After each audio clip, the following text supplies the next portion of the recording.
Hey everybody, it's Peter, and this is the Honda NX500. This is a bike that I've wanted to review for a long time, and I finally can thanks to my partnership here with Riverview Honda. So Riverview Honda is absolutely amazing. If you see Brendan, he's the guy to see. You got to give him a special shout out because he's been awesome to me, and they give me complete access to all of these Honda bikes side by sides, and then I also have full access to all of their vehicle lineups. So if you're interested in anything Honda bikes, especially as we're heading into we're in 2025, and I'm going to be reviewing every single 2025 I possibly can from Honda and more. So again, thanks Riverview Honda for giving me access. But now we need to talk about this bike. This bike is a bike that I'm kind of interested in. I'm looking to enter that light adventure class. I'm not a crazy off-road guy, but I want to go down every road out here in New Brunswick. And there's a lot of roads that are just patched up and rough and not so great. And there's a whole lot of dirt roads out here. So again, if you're looking for a bike that fits the ability to kind of go anywhere, be relatively inexpensive to buy, relatively inexpensive to insure and everything else, all the costs with it are relatively inexpensive, this is a bike that you should absolutely consider. So what we're gonna do is start by going through the features and help you decide if it's right for you. So let's start by putting this in a class. Not too long ago, I reviewed the Himalayan 450 by Royal Enfield, and that is kind of like the other end of this class. Classes are very kind of blurred in this area, and I have a lot of people tell me, oh, you put this in the wrong class, and that's because classes are blurred. But what this is a 471cc small adventure bike. Now that Royal Enfield Himalayan is a single cylinder, got more suspension travel, it's probably more of an off-road oriented bike. This one's probably a little bit more of an on-road oriented bike, but they can both overlap for a lot of riders, and I have a feeling that a lot of riders are going to be looking at these two bikes for good reason, because most of what this bike is great at is touring and going on all roads. If you want a true dirt bike from Honda or something that's far more capable off-road, get the 300F Rally. That bike is awesome. I've already reviewed it, and we'll have more reviews of that one coming up. But if you're planning to do a lot of road travel and want to go down those dirt roads, maybe the odd light trail, this bike's going to do you well, and it's going to be really reliable. So Honda's reliability is kind of unquestioned. Maintenance is very simple on these kinds of things, and this bike has an engine that's used in absolutely everything and a dealer network that's massive. All of those things matter. So what we're going to do now is start by looking at the componentry of this and help you see what this bike is, and then help you decide if it's right for you. So if you're looking at this bike and saying it's just a rebadged CB500X, you're kind of right and kind of wrong. There's things that you can see that are different and things that you can't see that are different. So it really is a full upgrade.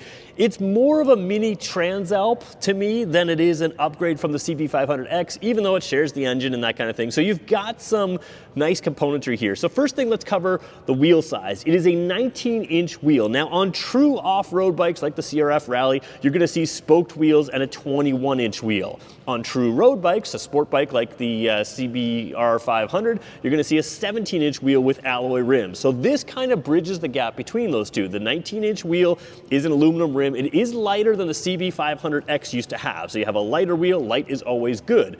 What you do have though is dual brakes instead of single brakes. So in theory, or dual discs instead of single discs. So in theory, you're adding a tiny bit of weight back in, but I think it's well worth it to have in this class dual brakes. Dual brakes is pretty rare. Honda does it on a number of their 500cc bikes now, so you have better braking. Now, nothing crazy. These aren't racetrack ready brakes or anything like that, but if you need to stop from high speed and get down to speed quickly, you've got the ability to do that. Now, the other thing, we're gonna talk about the suspension in this bike. Suspension is very good. It's a Showa SFFP BF, or I have to get separate function fork, big piston, SFF, whatever that thing is. What that means is it's a pretty good fork. Now, travel is less than some in the class, right? You're not gonna have 8 inches of travel like some of the pure off-road in the class, but you do have, 5.1 and 5.2, so 5 point something. I'll double check that in a second and let you know when we talk about the suspension up top. But you do have a little bit less suspension travel. Now, what does that mean for your off-road usage? Well, what it means is if you're gonna do high-speed stuff down trails or really rough roads, you're gonna want a little bit more suspension. You're probably gonna want a little bit more protection, and honestly, you're probably gonna wanna go with that CRF Rally. If you're gonna do lower speed stuff, and when you head down those gravel roads and those dirt roads, you're gonna keep it kind of relatively in check and drive, the typical speed limit that you would drive on a road, then you're gonna have good suspension to do that. That's what you're looking at here. So, upside down suspension, non-adjustable, but quality stuff. Honda is known to spring their stuff a little bit lighter. That's gonna be really comfortable on the road, but it's gonna limit your high speed, jumping, off-road, aggressive off-road riding. So you have to decide who you're watching on YouTube when you sit there and say, oh, the suspension is soft. If they are true off-roaders, it's soft for a true off-roader. If you're on-road, it's gonna be a nice plush ride, which I think is what a lot of people want in this class. All right, let's keep moving through. So let's take a look at the heart of this bike. This is really the gem of this bike, and Honda uses it in a lot of bikes, but I feel like this kind of bike is best suited for this engine. So this engine is not a crazy high revving engine like some others in the class. It's also not a single cylinder kind of weak engine like some others in the class. So what you have is about 47 horsepower here. You've got a good torque band.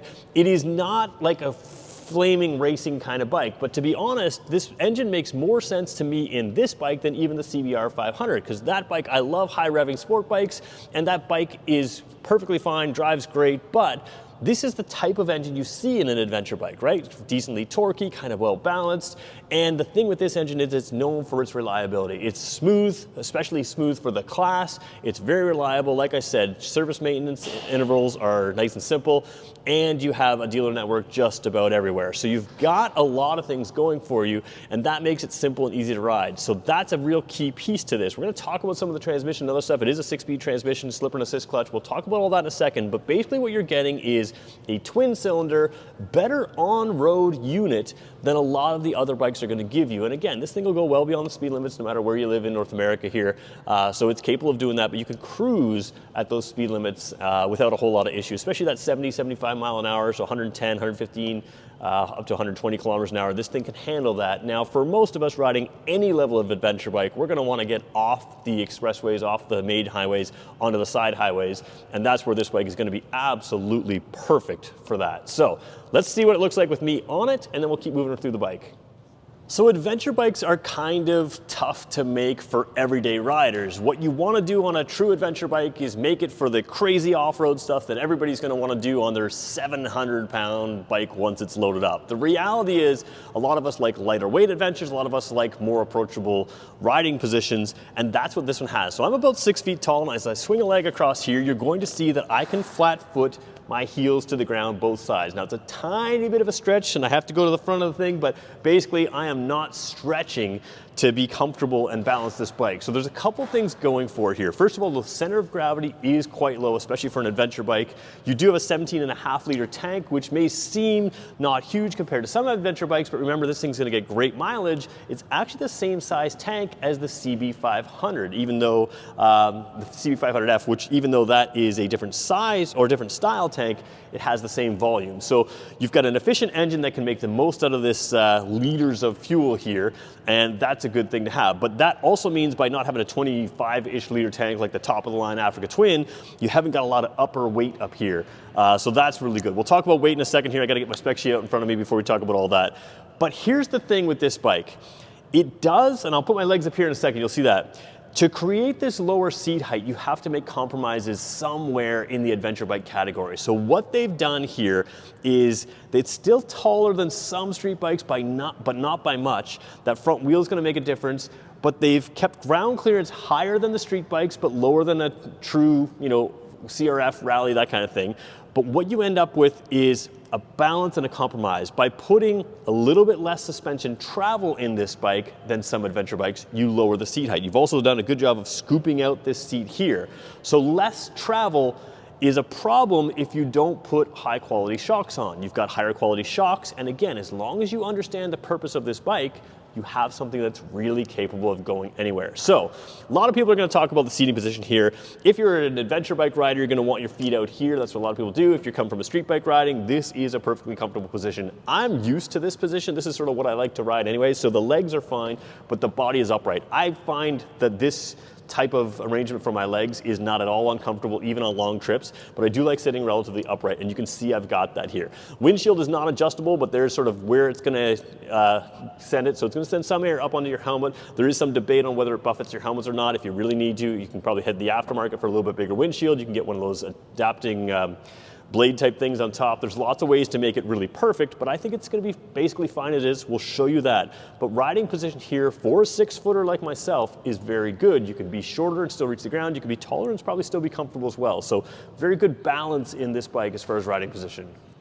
So taking a look at the seat here, it is a one-piece seat, but it really almost feels like a two-piece seat. It's got that real good raise there to the rear seat. The rear seat's fairly level. You can get an accessory rear rack here, and what that's gonna do is extend out the back. It's gonna allow you to attach accessories like a top box, but even if you don't attach anything else, if you get that rear rack, you also end up with a long area, including the seat and the rack, to put your basic duffel bag. And if that's what you wanna do, is just buy the bike and not spend money on accessories day one, you've got the option to do that. Even if you don't get that rear rack, you still have options for luggage. Now this is an awkward angle to show you, but these are really good hand grips here. So if you take a passenger, you've got a nice big space here, but they also mean that you're gonna have a very secure spot to attach things through straps or otherwise. And you have these little pins down here. So you can see those little pins there. That's another way to hook something like a cargo net or something like that you can store under the seat. Actually, underneath the seat, they say you can store a U-lock and other stuff. So they did intentionally build in a little bit of basic storage in there, which we may be able to show you a little later in the video. But you have the ability to take a basic luggage. Now, what I would do on a bike like this is consider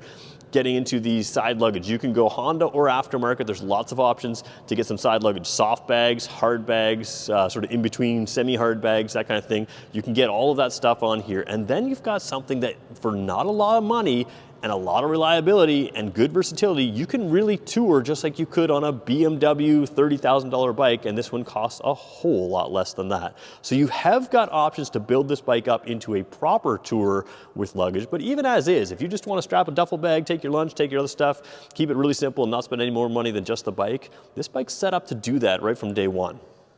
All right, I'm gonna cheat a little bit and show you, just talk about a couple specs on this bike that I've touched on and not really clarified a whole lot. So first of all, tire size, 110 in the front, 80/19. So the 19-inch diameter, 110 width. In the back, it's a 160 width, but it's a 17-inch tire. So more road bike. And if you look at the tires here, we'll show you them in a little bit later in the video as well.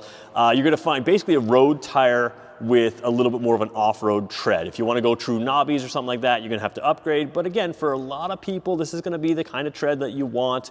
You know, you'll hear it criticized by people who are more off-road riders. For an on-road rider, you get more tread than a typical on-road ride. It's going to work for those hard-packed dirt roads, gravel roads, stuff like that. As you get into more loose stuff, you're going to want a different tire. But again, depends on your thing. So you've got that. Front brakes, we talked about them being dual calipers. They're 296 millimeter calipers. Now, a lot of the competition is 300 or 310 millimeter, but a single disc. So you've really got a lot more stopping area on those front brakes. It is ABS front and rear. You can't defeat the ABS. You can defeat the traction control. We'll talk about that in a second. And then you have 32.7-inch seat height, so very approachable for a adventure bike. And again, seat height is a tough one to look at the spec sheet on, because you can have seats that are taller and shorter, but because they're narrower bikes or wider bikes, they can be different to sit on. So this one, again, very approachable. Don't worry about that. 17.5 liter fuel tank. Just so you know, the base Africa Twin is 18.8 liters. So not a whole lot of difference, and this one's far more efficient than that bike. And then there is a wet weight of, if I can find it here, I think it was 400 and, oh boy, where did it go? Oh boy, 471 cc, can I find it? Oh, let's talk suspension travel. 5.2 inches in the front, 5.3 inches in the back. And boy, I saw wet weight in here. Curb weight, there we go, 432 pounds. So fairly light for an adventure, but very light for an adventure bike, and fairly reasonable for a bike of this physical size. So all good specs. Let's take a look at the dash now.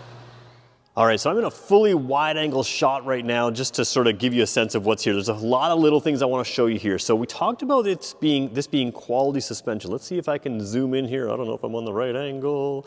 Let's zoom all the way in there, and you can see Showa SFF-BP, separate function fork, big piston.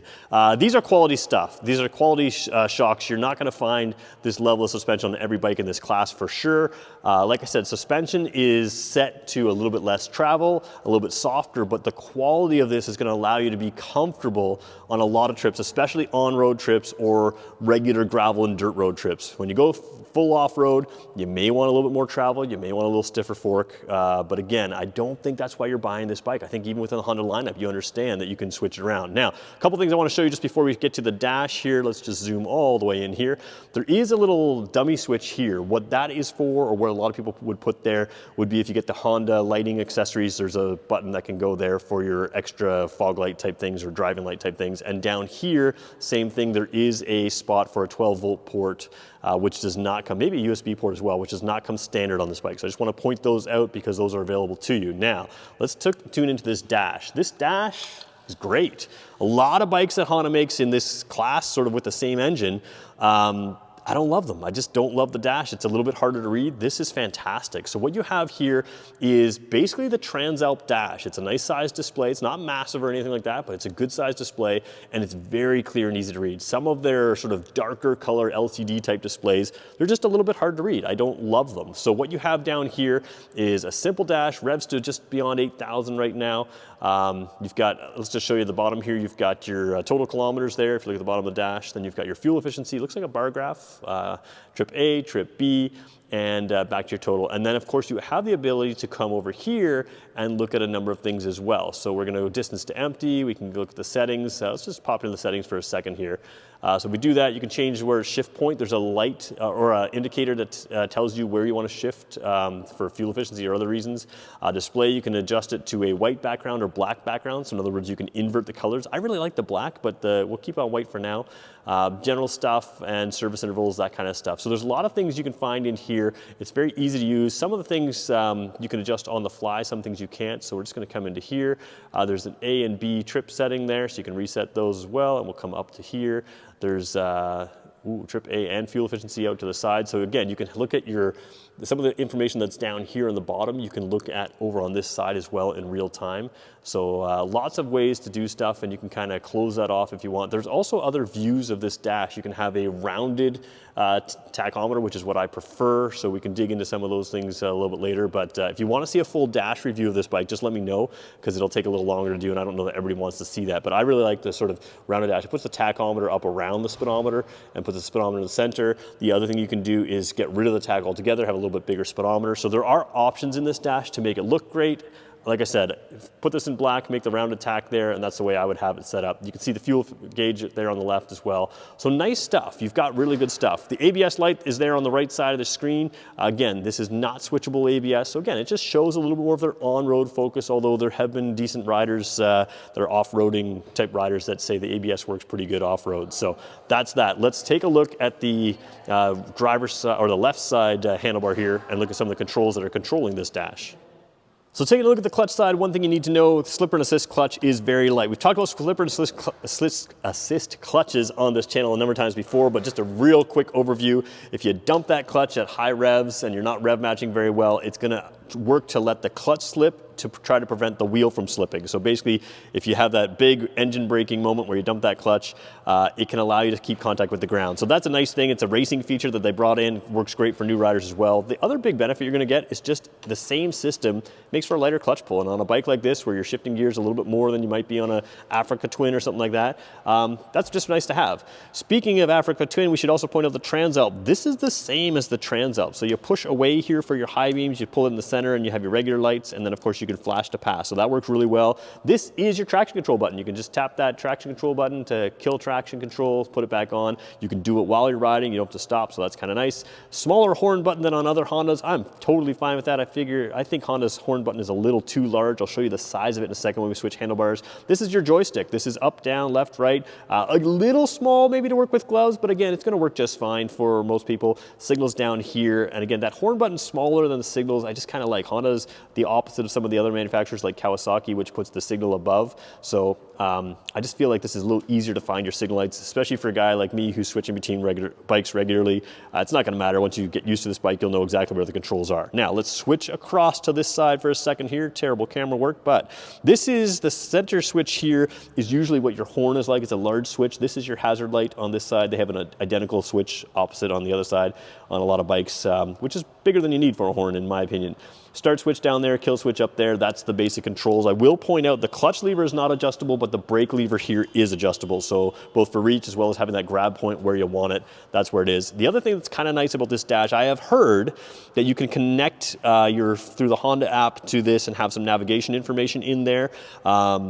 Sometimes those systems are clunky. I haven't played with it, haven't tried it out, so I can't speak to if it's good or if it's bad, but Honda knows that you may want to have a GPS unit on this, and this is a nice little bar there to give you another option for mounting GPS or phone or other stuff. And again, you've got that 12-volt port just down below that you can put in there. The other thing is you have a lot of handlebar to work with, so if you want to put a phone on here or something like that, you can get a quad lock or you can get something like that. So having handlebars, having that extra bar, lots of options for a longer journey of adventuring. Take a look at the front of this bike. You maybe notice that I have the seat off in this shot. Just quick explanation, Riverview Honda doesn't connect the battery until you buy it, which means you're getting the battery for the first time. People like me aren't draining it, wearing it, that kind of thing. So I'm using a lot of time I'm gonna use a booster box just to keep that battery fresh as new and get the 12-volt going. What I like about the front here, the CB500X had a little bit more of a controversial front end. This is a lot more of a traditional front end. It does have a very upright setting to the windshield here, so I do like that. Wind protection is very good on this bike, with both the fairing protecting your legs and the overall area here. You can put, of course, hand guards on here and have a little extra wind protection that way. You can put heated grips on here, accessories, that kind of thing. But just want to point out the headlight there. We'll flash the high beam for you for a second there. You can see the upper and lower there. And you do have that daytime running light, which I believe is down at the bottom right there. So you have a little extra lighting, and signal lights are always lit. They're nice and tucked into the bodywork here, not sticking far out, but those LED marker lights are essentially there, giving you a little bit more presence on the road, which is really nice to have. So overall, I really like the styling, but also the functionality is there, which is a good thing to have. We have gone a little longer than I normally do. I just want to point out, I said I'd show the tire tread again. Street bike profile all the way, but again, a little bit extra aggressive tread. It's not the best off-road tire. It is the Dunlop, Trail Max Mixed Tour, which is a great tire for this price of bike. And when I say great, I mean it balances the price, the wear, everything else. It's going to be like a lot of things. A lot of people want tires personalized to them. I think Honda's matching what the average buyer is going to want. A little bit of on-road, a little bit of off-road. If you're the kind of person that goes seriously off-road, you're going to want to switch them up, and that's totally fine. So let's talk about who this bike is for. Now, I talked about the Royal Enfield before. I talked about the Versys 300 from Kawasaki because I just reviewed both of those. To me, this is the best, easiest bike to recommend to everyone. The Royal Enfield is going to be more off-road. There's less Royal Enfield dealers. It's going to be a little bit more maintenance. It's a single cylinder. It's going to be a little bit more thumpy on the road.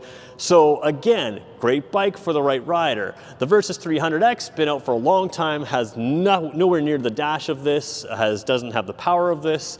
Again, fine for some people, and it also doesn't have the comfort of this. So this is really the easiest bike to recommend in the segment, as long as your desired riding is mostly on the road and the ability to go down some of those dirt roads, gravel roads, that kind of thing. So that, to me, is where this bike sits really well. Now, if you're a returning rider or new rider, this is a easy recommendation.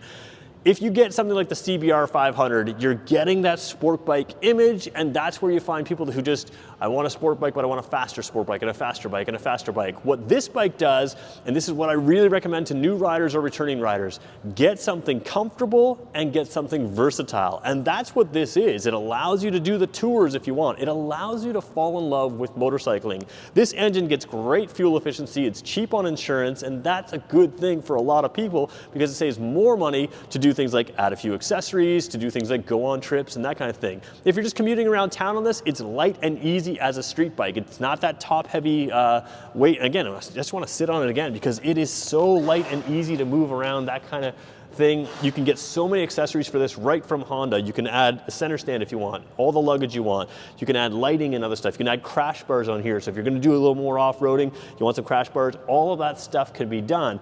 So what that means is you don't have to buy it from the beginning, but if you get into a little bit more off-roading, you swap out the tires, you get a little more protection, you can go a little further off-road than you have in the past. If you get into touring, you can add the bags that you want, and you can do that kind of thing. So it's just a really good bike to recommend to a lot of people because it's versatile, efficient, reliable, and just comfortable. All of those things are great things. So who is it for?